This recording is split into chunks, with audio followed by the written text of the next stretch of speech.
చాలా హ్యాపీగా ఉందండి. సెకండ్ టైం కూడా గెలిచి రావటం అండ్ అందులో విన్నింగ్ ఫినిష్ చేసి వచ్చాను. సో చాలా హ్యాపీగా ఉంది.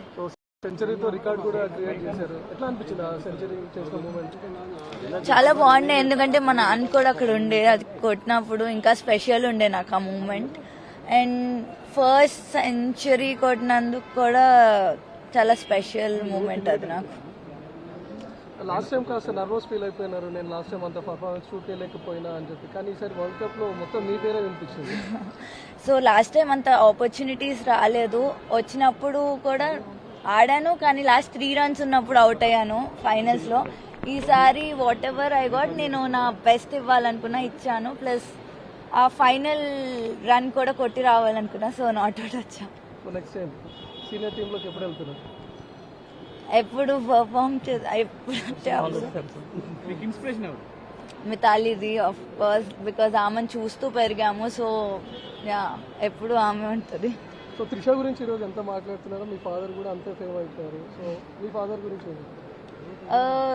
నేను క్రికెట్ స్టార్ట్ చేసింది నాన్న వల్ల, అమ్మ నాన్న వల్ల. వాళ్ళు లేకపోతే నేను ఇక్కడ ఉండేదాన్ని కాదు.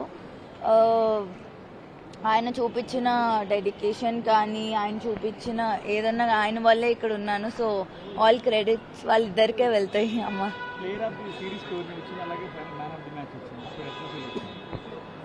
చాలా హ్యాపీగా ఉన్నానండి, బికాజ్ లైక్ నేను ముందు చెప్పినట్టు లాస్ట్ టైం అంతా అంటే ఆపర్చునిటీస్ రాలేదు. ఈసారి వచ్చినప్పుడు చాలా నా బెస్ట్ ఇచ్చి ప్లేయర్ ఆఫ్ ద టోర్నమెంట్ అవ్వటం ఇంకా స్పెషల్గా ఫీల్ అయ్యాను. సో క్రికెట్ నేర్చుకున్న అమ్మాయిలకి ఏం చెప్తారు ఇప్పుడు? ఐ మీన్ అమ్మాయిలు కూడా స్పోర్ట్ ని ఒక కెరియర్ లాగా చూస్ చేసుకోవచ్చు. ఇట్స్ జస్ట్ నాట్ స్పోర్ట్ అన్నట్టు. ఇందులో కూడా మంచి కెరియర్ ఉంది, అమ్మాయిల్ని పంపొచ్చు. మేడం, మన సబ్ కాంటినెంట్ పిచెస్ డిఫరెంట్ ఉంటాయి. ఎలా ఉంటుంది మేడం, మీరు ఆడుతున్నప్పుడు ఎలా అనిపించింది? మన India pitches compare to Hyderabad కానీ తమిళనాడు, అవర్ స్టేడియంస్ కానీ పిచెస్ కానీ డిఫరెంట్ ఉంటాయి. మీరు అక్కడ మ్యాచ్ స్టార్ట్ అయినప్పుడు ఎలా ఉండే మేడం కండిషన్స్? అంటే వెదర్ కండిషన్స్ అక్కడ, అంటే మేము ఫస్ట్ నుంచి ఆల్మోస్ట్ 1 year నుంచి మేము ప్రాక్టీస్ చేస్తున్నామండి కలిసి.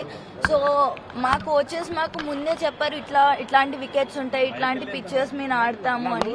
సో దాని బేస్ పైన మేము ప్రాక్టీస్ కూడా చేసాము. సో మాకు దానివల్ల చాలా ఈజీ అయింది మాకు ఆడటం.